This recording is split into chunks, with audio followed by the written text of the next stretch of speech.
General wave properties. ये matric class का पहले चैप्टर का टॉपिक है। तो हम इस वीडियो में डिस्कस करेंगे कि वेव्स क्या होती हैं और कुछ टाइप्स ऑफ वेव्स हम इसमें डिस्कस करेंगे। तो चलते हैं हमारी स्लाइड की तरफ।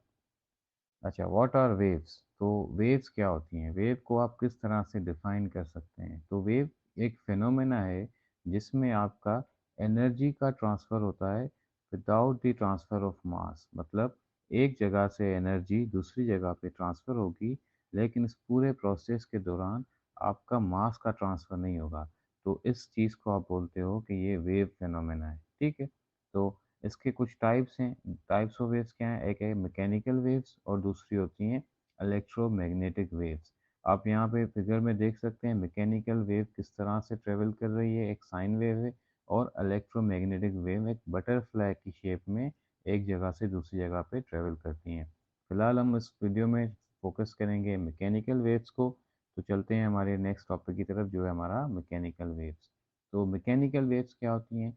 वो टाइप्स ऑफ वेव जिसमें आपको मीडियम रिक्वायर्ड हो एक जगह से एनर्जी दूसरी जगह पर ट्रांसफ़र करने के लिए। मतलब कि अगर मीडियम होगा तो ही आपकी एनर्जी एक जगह से दूसरी जगह पे ट्रांसफ़र होगी in the case of mechanical waves. अब इसको अगर मज़ीद समझना है तो उसके कुछ एग्जांपल्स को हम समझेंगे तो आपको समझ आ जाएगा कि मीडियम क्या होता है और किस तरह से एक वेव एक मीडियम के थ्रू ट्रेवल करती है। ठीक है, तो इसके एग्जांपल्स क्या हैं? Water waves, sound waves and waves in ropes. ठीक है, वाटर वेव्स में मीडियम क्या होगा? वाटर आपका मीडियम होगा जिसके ज़रिए वेव्स प्रोपोगेट होंगी और एक जगह से दूसरी जगह पे एनर्जी का ट्रांसफ़र होगा। साउंड वेव्स में मीडियम आपका होता है एयर, हवा। ज़रूरी नहीं है कि सिर्फ जो साउंड है वो ट्रेवल करता है एयर में।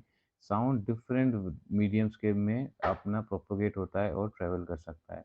तो साउंड वेव्स में हमारी एक अलग से वीडियो होगी, उसमें हम डिस्कस करेंगे कि किस तरह से साउंड प्रोड्यूस होता है और किस तरह से एक जगह से दूसरी जगह पे ट्रेवल करता है। उसके बाद आपके पास है वेव्स इन रोप्स। तो वेव्स रोप्स में तो रोप होगा मीडियम और इसमें एक एंड ऑफ द रोप से दूसरे एंड ऑफ द रोप तक एनर्जी ट्रांसफ़र होगी। तो उसमें मीडियम क्या होगा? आपका रोप्स होगी। ठीक है, रस्सी। तो अब हमारा टॉपिक है वेव्स इन रोप्स। तो वेव मोशन इन रोप, किस तरह से एक रोप में एक रस्सी में आपकी वेव जनरेट होती हैं और एक जगह से दूसरी जगह पे ट्रेवल करती हैं। तो इस वीडियो में अगर आप देखेंगे तो हम जब इस रोप को डिस्टर्ब कर रहे हैं, डिस्टर्बेंस ऊपर नीचे कर रहे हैं, तो उसकी वजह से इस रोप में वेव्स जनरेट हो रही हैं। और अगर आप नोट करेंगे तो ये एंड रोप का इसी तरह यहीं पे रुका हुआ है और ये वाला एंड वहीं पे रुका हुआ है, लेकिन इस मतलब इसमें मास ट्रांसफ़र नहीं हो रहा, लेकिन ये जो डिस्टर्बेंस हमने की वो एक जगह से दूसरी जगह पे ट्रेवल हो गई। तो ये होता है आपका वेव मोशन इन रोप्स। ठीक है, तो इसमें आप क्या करते हैं? वेव को अप एंड डाउन मूव करते हैं, तो उसकी वजह से आपकी एक वेव जनरेट होती है। ठीक है, और इस टाइप ऑफ वेव को आप बोलते हैं ट्रांसवर्स वेव। अब ये ट्रांसवर्स वेव क्या होती है? इसको अभी सिर्फ इस वीडियो में मैं इतना आपको बता सकता हूँ कि ट्रांसफर वेव में जो आपका मोशन होता है वो आपका परपेंडिकुलर, और जो आप जिस डायरेक्शन में मोशन होगा वेव की डायरेक्शन उसके परपेंडिकुलर होगी। तो उस वीडियो में अगर आप देखेंगे तो क्या हो रहा है? आपकी वेव आगे की तरफ मूव कर रही है, ठीक है, लेकिन उसकी डायरेक्शन अप एंड डाउन है, तो वर्टिकल है। तो उस तरह की वेव को आप क्या बोलते हैं? Transverse wave. ठीक है। अच्छा, अब हमारा टॉपिक है waves in a slinky spring. अब स्लिंकी स्प्रिंग क्या होता है? जो कंप्रेस्ड स्प्रिंग होता है, जिस तरह से आपका पेन में जो स्प्रिंग होता है वो कंप्रेस्ड होता है, बिल्कुल उसके जो कॉइल्स होते हैं एक दूसरे के करीब होते हैं। ठीक है, तो इस केस में अगर आप देखेंगे इस वीडियो में आप देखें किस तरह से वेव जनरेट हो रही हैं। इसमें दो चीज़ें होती हैं, एक होती है कंप्रेशन, दूसरी होती है रेयरफ्रिक्शन। कंप्रेशन मतलब जब आप कंप्रेस करते हैं तो कॉइल एक दूसरे के करीब आते हैं, करीब आएँ तो आप बोलेंगे कि कंप्रेशन हो रही है, और एक दूसरे से जब दूर जाएँ तो आप बोलेंगे कि रेयरफ्रिक्शन हो रही है।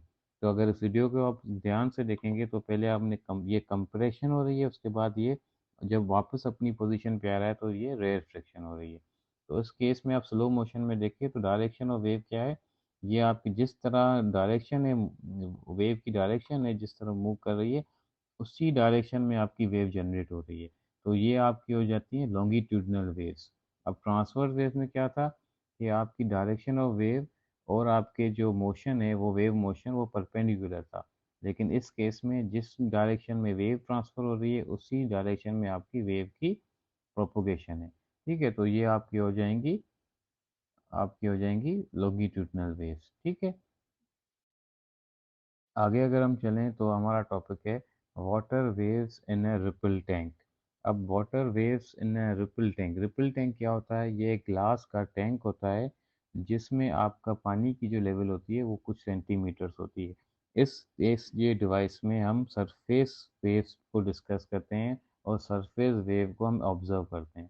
ठीक है, तो हमें डेप्थ कम चाहिए और सरफेस पे जो वेव जनरेट हो रही हैं उसको हम देखेंगे कि उसमें कैसे हो रही है। तो अगर आप इसमें देखें तो पानी का ड्रॉप गिरा जिसकी वजह से डिस्टरबेंस क्रिएट हुई और आपकी एनर्जी एक्सपेंड हुई बाहर की तरफ। ये देखें पानी जिस तरह से वेव जनरेट हो रही हैं, और तो इन वेव्स को हम बोलते हैं रिपल्स। ठीक है, अगर एक बार दोबारा इस वीडियो में आप देखें तो पानी का ड्रॉप गिरा और वेव्स एक्सपेंड हुई और फैल गई दूसरी एंड तक।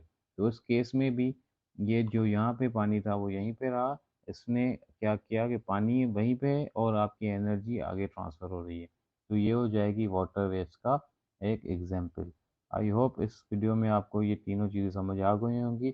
इसमें अगर आपको कोई क्वेश्चन है तो आप